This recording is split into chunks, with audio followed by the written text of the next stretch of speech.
Happy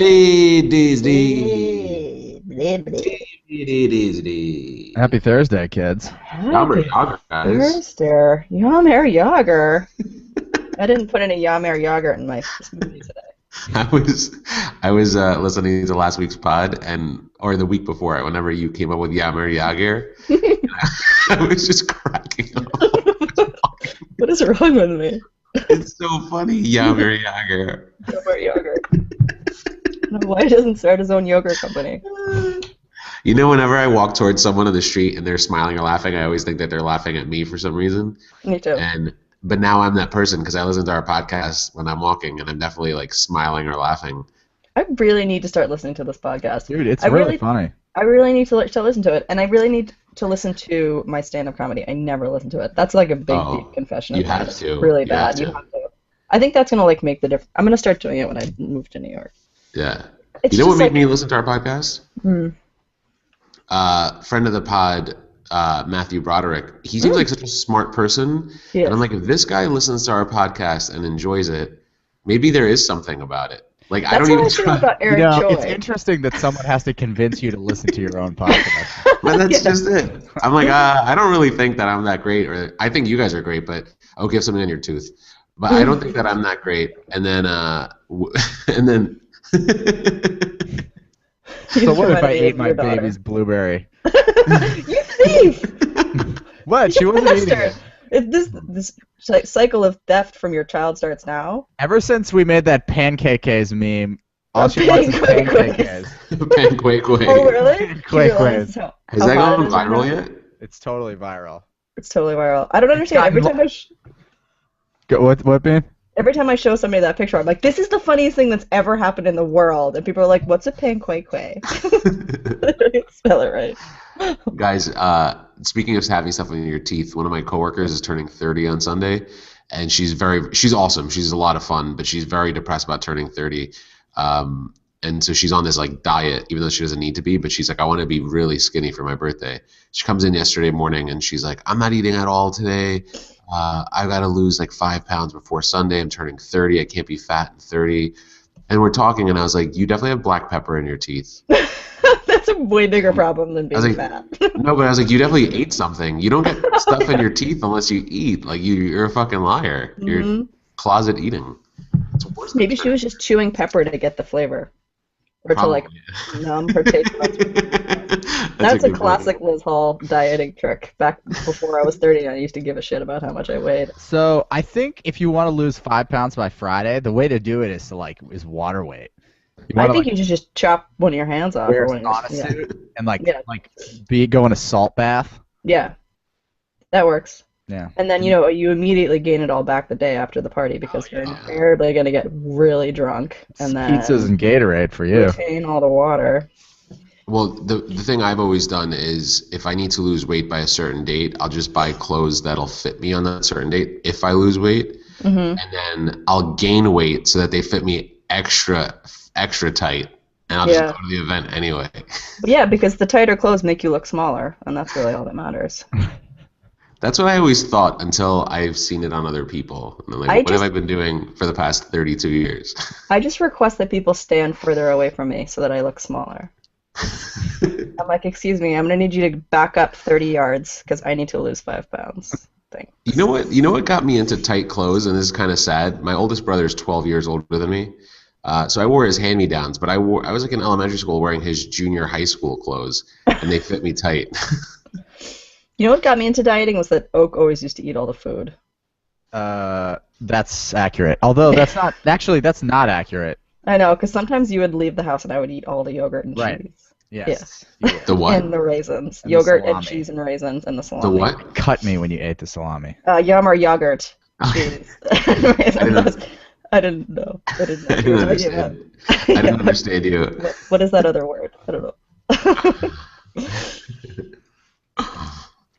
know. So I find that I am, like, when I try to buy pants now, like, they don't make pants that, like, are loose fitting the way that they used to. Like, all pants, even pants that aren't, like, skinny jeans, are kind of skinny. You're right. You have to shop at like Journeys and get Jinkos. You should start buying Jinko jeans. No. They're like leg dresses. You'll be fine. I think I need to like. I don't know. I want like ease into it, you'll be Carhartts or something, but I don't want to be that weird guy who wears like pants with a hammer loop when I'm the aged hipster. Sit at a desk. Just go to Chico's and get some Empire waisted pants. Yeah, just start wearing linen pants. It'll be fine. Linen. Linen. Yeah, it's really versatile and practical for the zombie apocalypse. But won't my panty line show? Yes, that's why you have to wear man thongs. You wear panties? What is this, 2008? I'm with you, Oak, because remember Gap used to have like a section with baggy fit and then like just regular dude pants. Like yeah, just regular pants. Like that's like I go to Gap and I expect regular pants, but they're not regular. They're like tight at the ankles and like. Yeah. What just happened in your world? I just heard a loud noise coming from Byram's zone. Yeah, someone just came to work and slammed the door. I don't think she's happy. You know what you could do? About 3 years ago, I was a size 42 pant. And I went to Target because Target went up to like size 44. And I'm pretty sure the way they cut denim to make jeans at Target is they just use like a pizza box. Because everything is just so square, and you look like a gingerbread man no matter what you're doing. So if you want, you can get some Target jeans.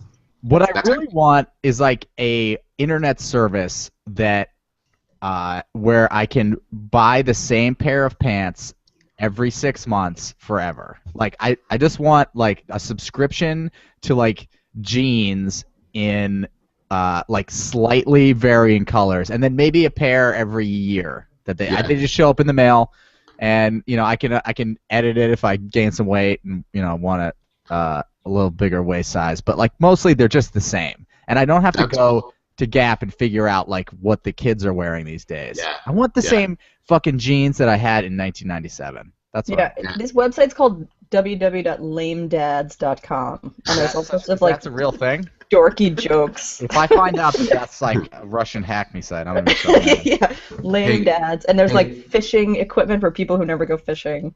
This website is not available. What? You should buy that domain and just put jeans on it.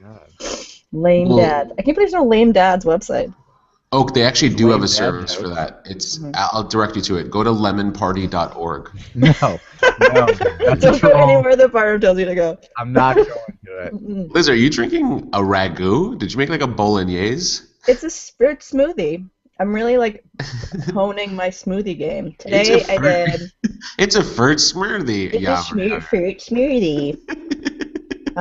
Spinach, raspberries, pineapple, banana, aloe vera juice, collagen because I'm old, and turmeric because I'm weird. Yeah. I actually food. Mm-hmm. Yeah. Mm-hmm. Do you have to like extract it from the carcass of one of your victims? What? The Is collagen like some part of your skin or something? Yeah, I think they probably just used people from third world countries and boiled their bodies down so that I could take collagen supplements and make my face look younger. Cool. Victims of the Nepal earthquake, stuff like that, yeah. Ooh. Always with the too soon, Liz Hall. Always with the too soon. Bizzle, what was that story about the baby who survived for 22 hours, the Nepalese Crazy, baby? Right? Like a really fat, cute baby was just like chilling. They just heard something and like dug it out. Yeah. And he's just hanging out. He's completely fine. Just fucking, just chilling. He's like, hey, got any tits? He just... 100% healthy. Crazy. Speaking of too soon, I was not prepared for some of my coworkers to be listening to our podcast. Oh, that is way too soon. I know. So we've only been doing this. This is only our 61st episode. I know. I feel like someday it's going to be worthy of people to listen to. My mom and I talk about this all the time. She's like, I'm not listening to your podcast yet. I'm like, good. It's not ready yet. Someday. There were two of them sitting together. One of them saw on my Twitter that we have one, so they both started listening to that week's episode. This was last week. And they were like, this is so good. And I was like, I need you guys to do me a favor. Just like, don't listen to anything earlier than what you're listening to right now, because now I know to apply a filter to shit.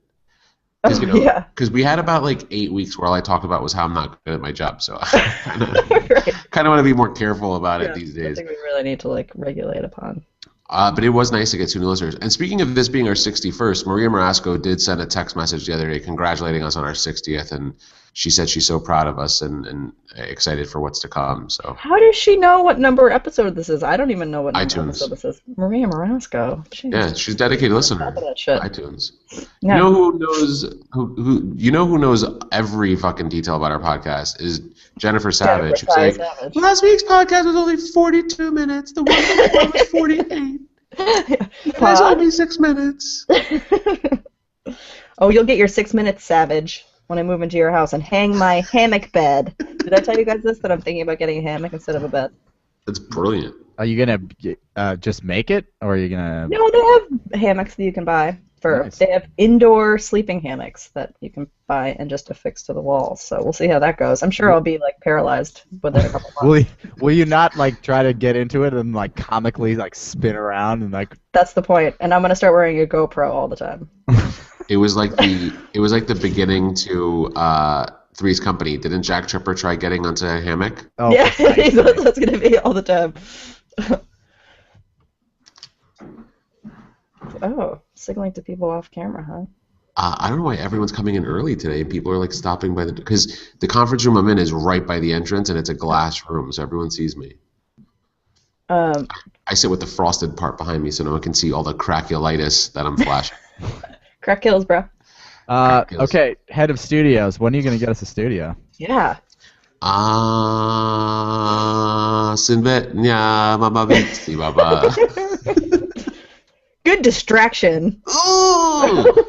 Guys, I have an improv update. Ooh. Barbara Chiquitita, who I told you about last week, is now my arch nemesis. Taryn, do you want to come say hello to my pod? Let's My have pod a special club? guest. This is Taryn, who's turning 30 on Sunday. Oh, Taryn! Happy She just goes, birthday! oh my god, fuck you guys, and storms off. Oh, no.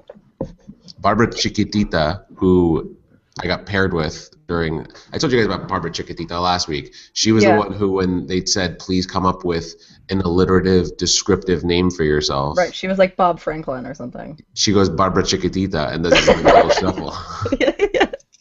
Okay. So she was my partner, and so you go up on stage, and then someone has to shout out a theme, and someone said sewing machine. And like, what the fuck are we gonna do with that? So she just sits there and she's pretending she's using a sewing machine. So I stood on a little box like next to her, and I pretended she was doing a dress for me, and I was like, Mom, prom's tonight, you gotta hurry up with this.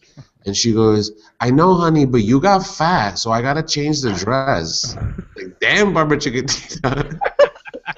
Real talk. Yeah. Real talk with Barbara Chiquitita. How did you respond? And I was like, well, I'm pregnant. And she goes, oh. And I was like, well, you always wanted to be a young grandmother. And she goes, I know, sweetie, but you're doing it in reverse. And then she was like taking it serious. I think she forgot she was in improv class. That's how you gotta live. You Yeah. gotta live the improv. I think I'm gonna learn to love Barbara Chiquitita. I think you are too. I think she's gonna be your best friend. Have you guys done the thing yet where some sit, stand, kneel? No, what's that? It's this really funny improv skit where one person is standing, one person is sitting, and one person is kneeling, and somebody shouts out a theme, and you all have to like somehow manage to incorporate your posture into like the theme. Oh, I hate the physical ones. The physical ones suck. Those are the ones I like. Can I tell you guys one exercise we did that had me cracking up and no one understood why I was laughing? So you had to envision something in the room, right? So everyone stands up, everyone walks around the room, and you have to envision something in the room and not tell anyone what it is, and then pretend that you're carrying it. So give it weight in your hands. How would you carry it if you were actually carrying it? Because they always say, like, people, when they pretend to talk on a phone, they do this, and that's not how you hold a phone. So you have to act like you're holding a phone. That is actually how I hold my phone, with like the thumb in my ear and the pinky in my mouth. That's right. Well, they have these Bluetooth gloves now. If it's ripe. Yeah, exactly. Yeah. You have to hold it to balance. Just to figure it out. And most people make the scissor cutting motion like this, but that's not how you hold scissors. So the whole point is, like, even if you're thinking of something, give it real weight. So we're looking around the room and there's not a lot of stuff because everyone just shows up and they have like a book bag or whatever. So the thing in my mind is the teacher's sneakers because she has a brand new pair of sneakers on. So now I'm pretending I'm carrying a sneaker. So now you're walking around the room and then she goes, stop and pair up with someone. So I pair up with this girl who is carrying a book. I can tell because she's pretending to leaf through the pages. I demonstrate that I'm carrying a shoe because I pretend to put a shoe on. So now she says, okay, trade with the person. Once you figure out what they're carrying, trade with that person. And then she says, go pick up that object. So I'm laughing because I'm like, this chick's probably thinking, where the fuck am I going to find a shoe? And I didn't realize that we weren't supposed to pick up an object, but I went and I grabbed someone's book. Like I literally went to someone's chair and grabbed the book. And the teacher's like, what are you doing? And I was like, you said to pick up the object. And she goes, no, just pick up another one from someone else. And I was just like cracking up because I was thinking about this girl, like, where's she going to find a fucking shoe? She's going to take it off of someone? Yeah. So that was I'm really bad at instructions. But all the physical stuff, like where you have to like jump and like leap and shit like that, like I'm not good at. I like jumping and leaping. Me too. Really? Yeah, big time. How's jiu-jitsu, Hall? It's been good. Enjoying it. Good. It's I'm not any good, but I'm better than I was the last time I went. So yeah. It's a step in the right direction, you know. Good. So does jiu-jitsu follow the belt system? Yeah, they have belts. So what color are you? I'm a white belt. Like it'll be like 2 years before I get another belt. Really? Yeah. I felt like a Tiger Schulman shit. You would just get a new belt like every month.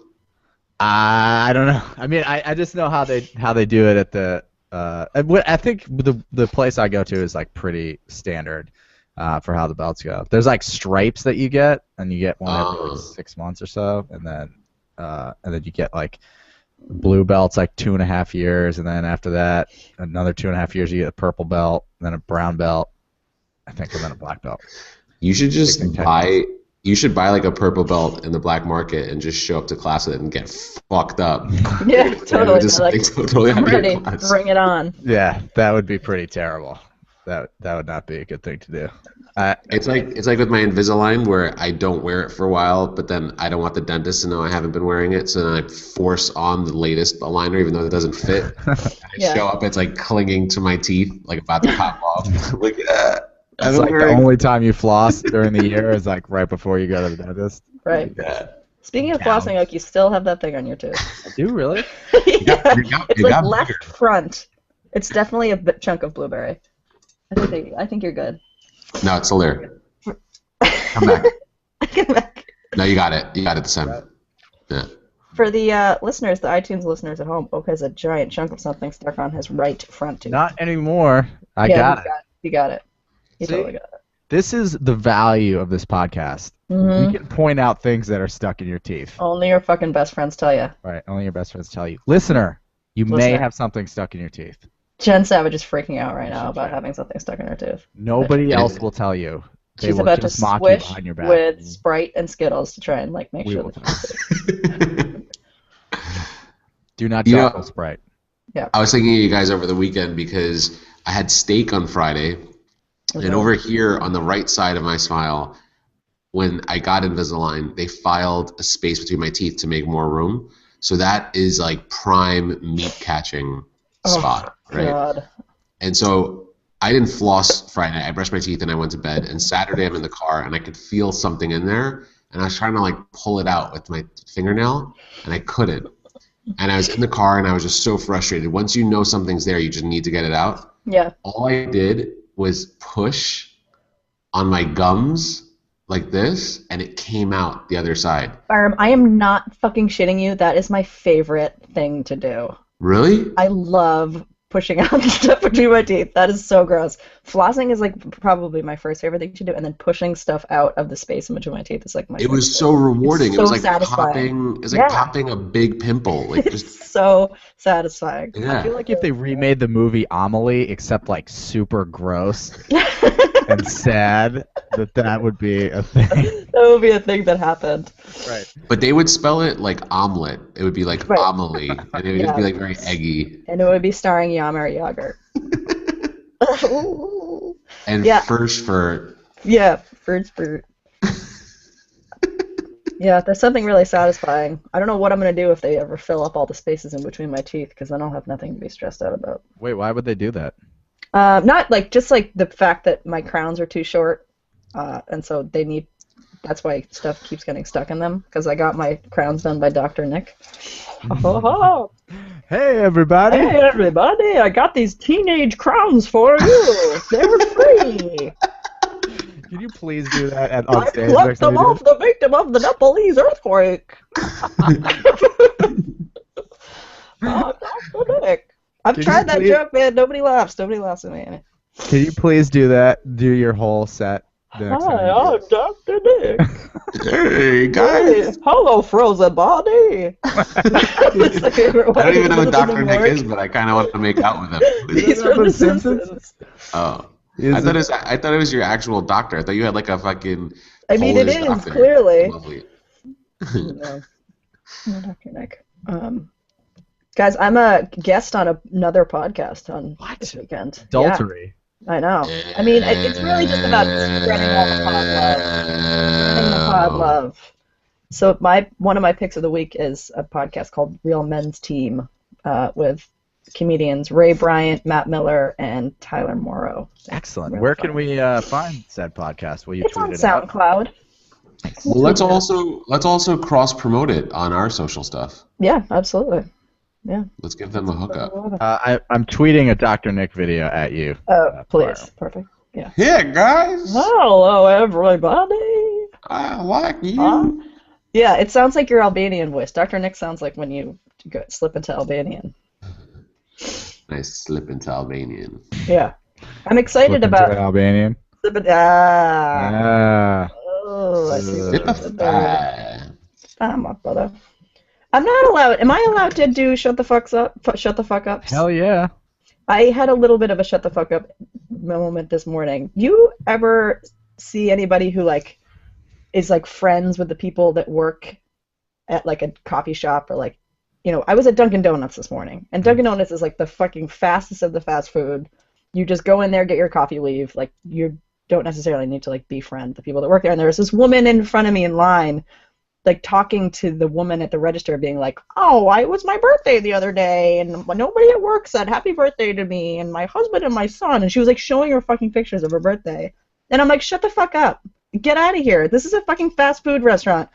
Make some real friends. Go out there, join a club, do something, make some of your own friends. Don't make these poor people that are trapped behind this counter befriend you because they have nowhere else to go, you stupid bitch. Boom. Yeah, meditation's really helping, guys. That's In awesome. case you're wondering, yeah. I just think it's so annoying that like people like treat like people that are standing behind a counter as like hostages, like social hostages. Well, they are. It's so frustrating. Right. I'm not your friend just because I'm bringing you something. Right. Just I hate because that I'm shit. contractually obligated to Yeah, acknowledge your because existence. I'm collecting a paycheck by my interaction with you. That doesn't mean that I have to like care about your life or look at these stupid fucking pictures of that garbage cupcake that your husband and your son. How do you have a husband? How did you get pregnant? I get a lot of feedback from people because I'll talk to anyone. So like I'll go to Target and I'll talk to, you know, the cashier, and then we'll just talk about random shit. And people are always like, you need to stop being so like willing to talk to anyone about anything. But it's just my personality, you know? I think you're more like making fun of everyone though. You're not like trying to like make friends with these people. I feel like it's all just kind of a joke. No, I like, you know, I'm really impressed with Humans of New York Oh yeah, on I like Instagram because that's the kind of shit that I want to do. Like, I actually like hearing about people. I want to be like a talk show host. me too. I'm really impressed with the fat Jewish on Instagram. Yes, that guy is a king. His shit is really funny. I think he's kind of selling out, though, to be honest with you. I don't care. Yeah, that's He's fine. fucking hilarious. I'm gonna sell out the minute I'm given the opportunity. Good. I hope to. he posts fucking ads for Taco Bell. Yeah, He that's fine. I does. love Taco Bell. I will love laugh at tacos. them and like them. Me too. like crazy. Good. He should make money being fucking hilarious with this. Yeah. And like not taking himself seriously. I think it's fucking awesome. No, but the thing is, there's a lot. If you follow enough of these people on Instagram, he's the most famous, obviously. But if you follow enough of these people, they're all posting the same stuff. So if you follow any of those accounts, they're all reposting stuff other people have posted like weeks prior. Well, there's only so much new content created, you know. Yeah, but I mean, if you're gonna be the king of that shit, come up with new content. Look, remember when MySpace came out? Who was the fucking king of MySpace? Me. Tila Tequila. Oh, right. I love Tila Tequila. I think she has a good heart. She does have a good heart. Yeah, she's a solid person. Yeah, I think so too. Considering her last name's Tequila. Kids, I have to wrap up soon, but I do have a shut the fuck up that I would like. Yes, I love these. This week I went to a really interesting lecture. It is the Isaac Asimov debate at the Museum of Natural History in New York, hosted by Neil deGrasse Tyson. He is always has like a panel of luminaries, and they discuss some topic. And he's friend of the pod. Friend of the pod, Neil deGrasse Tyson. Yeah. So I will probably be making an appearance on his podcast at some point.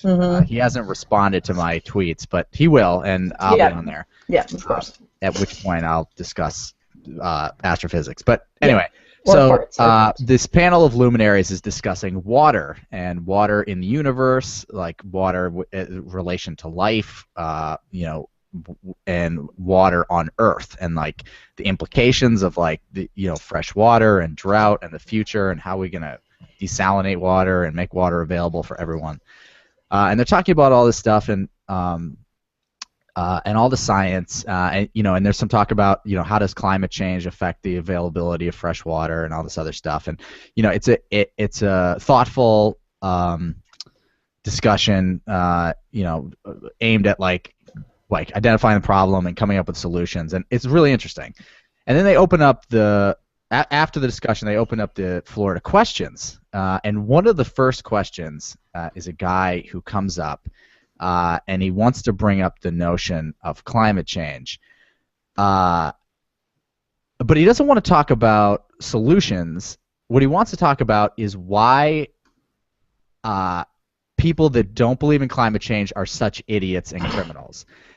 And I thought to myself, there's some people that talk about things in the sense that they want to have a conversation about like what's really going on and like try to identify problems and look at solutions. But then there's 90% of people who want to jump on that bandwagon just to call other people idiots. And I think that the entire climate change debate, and like a lot of debates, have become less about talking about what's going on in the world and more about making sure that everyone knows that you're smart, that you're on the happy side of the debate, and that people that you disagree with are idiots and assholes. And I fear that the national conversation sort of trends that way toward everything. And this guy obviously didn't care about the science, think about the science, know about the science. What he did know is that my political party is smart and happy and good, and they're evil and stupid and retarded, and whatever they come up with is based on ignorance and stupidity. And all I could think was, we were having such a nice time, and we were making such good progress, and you're a fucking asshole. Shut the fuck up. No, I need you to shut the fuck up. I just need you to shut the fuck up because you don't give a fuck. You don't know anything. You don't know anything. You haven't thought about this. All you've thought about is how you're going to make yourself sound smart. Yep. So stupid. So fucking stupid. And, and that's like the whole thing that bothers me about a lot of these debates once they're politicized, is that we're not even talking about what we're talking about. We're not talking about climate change. We're talking about how angry we are at other people. Yeah. It's like, I feel like as I get older, I'm starting to like be aware of like how little time there is to like do everything and get everything done. And I get really frustrated by people who like engage in unproductive conversation. And the placing blame is just really fucking unproductive unless you're trying to prevent it from ever happening again or something like that. But like really, that's not fucking productive conversation. Just labeling somebody as wrong or stupid, it's not productive, and you're wasting my fucking time. Right, and why would we Right. Why are we badgering each other to like why don't we not talking about like solutions and like Right. getting work done and like doing real things? Like why do we have all this time to waste? To be honest with you, it's because everything on social media right now is geared towards making people think more about themselves and less about other people. So it's all about how do I make myself look good? How do I make my own voice the loudest? Right. And everyone's thinking that way instead of like back in the day, you'd read stuff that were other people's thoughts that were meaningful, and you'd read books. And now people just read shit on Twitter, and it's like, look at me, I'm at the club, or look at me, look at this new watch that I just bought, and all this shit. So people are just creating all this content, and it's meaningless, and everything's so self-centered. So people are starting to think more about themselves. I think you're right, and not to think carefully about the positions that they adopt. They just subscribe to a basic set of beliefs that somebody that they admire also agrees with. They don't think critically about what their beliefs are. They check off the boxes that fit the type of person that they want to hold themselves out to be. Right. They don't actually think about what am I saying and what does any of this stuff actually mean. And they never listen to what the other person is saying because, God forbid, they have to like change their mind and change their stance because then they would look like stupid or weak or something like that. There was one point, I feel like during some political debates, they're always talking about how politicians waffle because they like change their mind about things. Like, when did it become impossible for us to change our minds about things? Why is that some sort of like a flaw? Do we not want people to change their mind? Yeah, isn't that not the best thing to do? Yeah. In the face of new information, I've reconsidered my position and adopted a different one. That's great. That's great. That's exactly what you're supposed to do. That's what the brain is for. I've gotten all this evidence that's contrary to the opinion that I had before, but I'm staying the course. Yeah, exactly. I'm just going to ignore all that information. It feels so good, and it's something that I'm stubborn. I've always been stubborn, and I've always just been like, it's my way. I've got to kind of represent. I don't know where it came from, but I just like grew up there. I think I get it from my dad. But I've started making a conscious decision to let people change my mind, and it feels fucking great. Yeah. Because I'm a very defensive person by nature, so if I'm ever in like a heated conversation or whatever, I just like stand my ground. I'm like, I'm not fucking budging. And I've been trying lately to like actually be like, all right, there's no reason for me to fucking stay with this, be this stubborn, and I'll let them change my mind, and it feels fucking awesome. Yeah, it does feel good. I mean, once you let go of the ego of like having an idea, I mean, it does feel good to be able to kind of adapt. That's what humans do. That's going to be my takeaway from today's pod, is I'm going to try to let people change my mind. Me too. Yeah. Good thought, Bizzle. Yeah. Guys, my pick of the week is somewhat related to this. It is that woman who beat the shit out of her son for protest, for rioting in Baltimore. How fucking awesome was that? Yeah, that was awesome. And the best part was they had an interview with her. He was wearing a mask. Like, he was like fully clothed and wearing a mask. She fucking saw him on TV, went down to the fucking where she saw him and just started beating the shit out of him in front of everybody. That was awesome. That's awesome. My pick of the week is a book called The Martian by Andy Weir. It's about an astronaut who gets stranded on Mars and his attempts to survive. God, do you read a book a week? I read a lot of books. I've got a little bit of a what's that called when you can't sleep? Insomnia. Insomnia. So we go to bed early. I read for a while. Cool. So I get a lot of reading in. But this book is excellent. It's very funny. It's thoughtful. You should read it. Cool. You know what that reminds me of, though? To mention him again, friend of the pod, Matthew Broderick, posted a picture of him reading in the morning, and I commented and I said, reading puts me right back to sleep. Like, I could never wake up in the morning, especially on a weekday, and trust myself to read and not fall asleep and sleep through my alarm. So I don't know how reading doesn't put people to sleep, because I could sleep for 14 hours, get up, read a book, and fall right back asleep. I think you have to like reposition yourself and get out of bed. You have to get up and drink some coffee and then read. Matt Broderick's impressive. He gets up really fucking early in the morning and like gets all of his shit done and then goes to work. And he gets to work like really early in the morning. He's a really like diligent dude. It's cool. Keep it up, Matt. Yeah, keep it up, Brody. Kids, speaking of work, I didn't do my pick. Oh, Bean, do your pick. My pick is this book here. It's called What We May Be by Piero Ferrucci. I am only 74 pages into it, but I have already garnered lots of learnings from it. And it's about psychosynthesis, which is basically a way to sort of focus your mind and establish like what the reality of the situation is, and kind of figure out like all the different like stupid feelings and all that stuff that you have, understanding that like doesn't actually impact who you are and how you live your life. So. What We May Be by Piero Ferrucci. I love it. Thanks, man. Piero Ferrucci, Yamariaga, Fresh Fruit. All right, kids. I got a meeting. All right. I love you. All right, love you guys. I love you. Great pod. Good job, guys. Good pod. Bye, y'all. Boom. Later.